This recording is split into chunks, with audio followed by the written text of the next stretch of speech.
BNP আসলে এই যে হাসনাত সার্জিস নাহিদদের যে এনসিপি তারুণ্যের যে দল, এদের রাজনীতি বাংলাদেশে দেখতে চায় না। এখন একটা খোলামেলাই বলছে এদের উপর হামলা করছে, এদেরকে যে ট্যাগ দিচ্ছে সেটা নির্মূল করার ট্যাগ। রাজনীতিতে প্রতিযোগী হিসেবে কাউকে মেনে নেওয়া ইটস ডিফারেন্ট, কিন্তু নির্মূল করার চেষ্টা হাসিনা যেটা করেছিল এটা ফেসিবাদী। তো বিএনপি এখন ওই ফেসিবাদী ধারণা পোষণ করে। কি?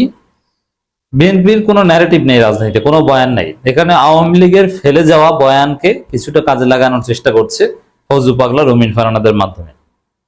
এবং ভারতের মিডিয়া যে বয়ান ঠিক করে দেয় ওই বিএনপি নেতারা ওইটাই বলে, নিজস্ব কোনো বয়ান নেই, কোনো এলেমেই নাই এদের বয়ান ঠিক করে, কোনো জ্ঞানই নেই। বিএনপির কাউকে কোনো জ্ঞানী মনে করবে না, কোনো জ্ঞানী লোক না। একসময় ছিল জ্ঞানী লোক, জিয়াউর রহমান অনেক জ্ঞানী লোক ছিলেন, ব্যারিস্টার মওদুদ আহমেদ মেধাবী ছিলেন, খন্দকার মাহবুব স্যার ছিলেন, ব্যারিস্টার রফিকুল ইসলাম অভাব ছিলেন, হান্নান শাহ, অসাধারণ দূরদর্শী অনেক নেতা ছিল, বদরুদ্দোজা চৌধুরী। এখন কেউ নাই, এখন যারা মাথা কাজ করে না। যেমন সালাউদ্দিন আহমেদের ব্রেইন নাকি ইন্ডিয়া থেকে নিয়ন্ত্রণ হয়, এই হচ্ছে মূল নেতা। আর তারেক রহমান কি তা তো বুঝে নেই, কোথায় 10% আছে আর কোথায় খাম্বা বসানো যায়। তার ক্রিয়েটিভ রাজনীতিটা কি, তারেক রহমান কি করেছে বাংলাদেশে, তার অবদানটা কি? একটা মিনিমাম সফলতা দেখান। একটা হরতাল সফল করতে পেরেছে তারেক রহমান। তারেক রহমানের নির্দেশ ছাড়া কিচ্ছু হয় না, অথচ তারেক রহমানের অবদানটা কি বলে? এই যে মির্জা ফখরুল আমিরে জামাতকে দেখতে গেলেন হসপিটালে অসুস্থ হওয়ার পর, বললেন যে তারেক রহমানের নির্দেশে এসেছে। আচ্ছা, ডাক্তার শফিকুর রহমানকে দেখতে যেতে হবে একটা দলের মহাসচিব, তাও আবার তারেক রহমান নির্দেশ লাগবে? মানে তারেক রহমান নির্দেশ ছাড়া কিচ্ছু করতে পারেন না আপনারা। ঠিক আছে, তার নির্দেশে আপনারা কি গত 15 বছর 16 বছর কি করেছেন? একটা হরতাল করতে পেরেছেন, একটা অবরোধ করতে পেরেছেন, একটা মহাসমাবেশ সফল করতে পেরেছেন বাধা বিপত্তির অতিক্রম করে? কিচ্ছু পারেননি। অতএব দর্শক, বর্তমান যে বিএনপি দেখেন, এদের কোনো অবদানই নেই, এরা কিচ্ছু না। এদের অবদান একটাই যে এরা ধ্বংস হয়নি। আর ধ্বংস করে এটা হাসিনার টার্গেট ছিল না। হাসিনা ধ্বংস করতে চেয়েছিল জামাতকে, বিএনপিকে ধ্বংস করতে চায়নি। বিএনপিকে এইভাবেই কন্ট্রোল করে ধৈর্য বানিয়ে রাখতে চেয়েছিল। হাসিনা যা চেয়েছে সেটাই পেরেছে। হাসিনা যদি চাইতো বিএনপি ধ্বংস হতো। ঠিক আছে, তারেক রহমান পালাতক থাকুক, দেশে কিছু নেতা থাকবে, আন্দোলন শুরু হলে কিছু টাকা পয়সা দেবো, আন্দোলন স্থগিত করে বাড়ি চলে যাবে, মাঝে মাঝে ধরবো, মাঝে মাঝে ছাড়বো। আওয়ামী লীগ এটাই চেয়েছে, কারণ মাঠে বিএনপি না থাকলে তাহলে বাংলাদেশে গণতন্ত্র নাই, বহির্বিশ্বে দাওয়াত পৌঁছে যেত, মেসেজ পৌঁছে যেত। হয়তো বিএনপিকে এভাবেই টিকিয়ে রেখেছে আওয়ামী লীগ। সেই বিএনপি একটা অকৃতজ্ঞের দল, মোনাফেকদের দল। দেখেন, যে ছেলেদের কারণে, হাসনাত সার্জিস, এই নাহিদদের কারণে, আসিফদের কারণে আজকে খালেদা জিয়া মুক্ত, তারেক রহমান দেশে এসে স্বপ্ন দেখতে পাচ্ছেন বা আসার সুযোগ পাচ্ছেন, না আসলে সেটা ভিন্ন কথা। সেই তরুণদের এখন দেখতে পারে না, ওদের বলে বাচ্চা ছেলে, কিশোর গ্যাং, আরো কত কিছু। ওদের তরুণে আগুন দেয়, ওদের মঞ্চ ভেঙে ফেলে, ওদের নেতাদের উপর হামলা করে। এবং গোপালগঞ্জে গেছো কেন, আওয়ামী লীগের লোকজনকে গ্রেপ্তার করা হচ্ছে, তাতেও বিএনপির আপত্তি সংবাদ সম্মেলন করে। দর্শক, সব মিলিয়ে বিএনপি ওদের দেখতে পারে না। দেখতে পারে না তো পারে না। বিএনপির ন্যারেটিভ হচ্ছে যে তোমরা জীবন দিয়ে হাসিনা পতন ঘটিয়েছো ওই পর্যন্তই, এখন তোমরা বাসায় চলে যাও, এখন বাকি যে খাওয়া দাওয়া রাজনীতি এগুলো আমরা করবো, তোমাদের আর দরকার নেই। এভাবে এনসিপি রাজনীতি বিএনপি দেখতে চায় না। মানে চিন্তাটা কি দেখেন, খালেদা জিয়াকে মুক্ত করে দিবে, হাসিনা পতন ঘটিয়ে দিবে, বিএনপিকে সুসময় এনে দিবে, তারপরে তারা বিএনপি ক্ষমতা আসবে, অন্য কেউ রাজনীতি করতে পারবে না। এত সোজা হিসাব। এত খেতে চাইলে কিচ্ছু পারবেন না, মুখ পুড়ে যাবে। মির্জা আব্বাস বলছেন, শহীদদের কেউ বেঁচে থাকলে আজ লজ্জা পেত, তাদের বিক্রি করে রাজনীতিতে প্রতিষ্ঠা পাওয়ার চেষ্টা করছে একটি দল। এর মানে এনসিপির কথা বলছে। আচ্ছা, এনসিপি শহীদদের দল, তাদের উত্তরসূরি।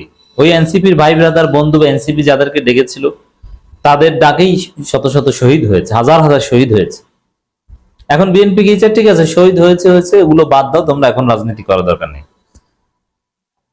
শহীদদের বেঁচে রাজনীতি না, শহীদদের ধারণ করে রাজনীতি করছে। বিএনপি কি করেছে? বিভিন্ন শহীদ পরিবারের সাক্ষাৎকার দেখেছেন না? শুধু জামাত তাদের পাশে দাঁড়িয়েছে, আর বিএনপি যে ফটো সেশন করে চলে এসেছে, আর কোনো খোঁজ খবর নেয়নি। শহীদ পরিবারের জন্য তারেক রহমানের যে বাজেট, ওটা বিএনপি নেতারা খেয়ে ফেলেছে একটা অংশ, খোঁজ নিয়ে দেখেন। যদি বলে তারেক রহমান যে অমুক পরিবারের কাছে যে 1 লাখ টাকা দিয়ে, ও দিয়ে আসবে 50,000 টাকা, আর 50,000 টাকা ও খাবে, এটা হচ্ছে বিএনপি, এটাই করেছে।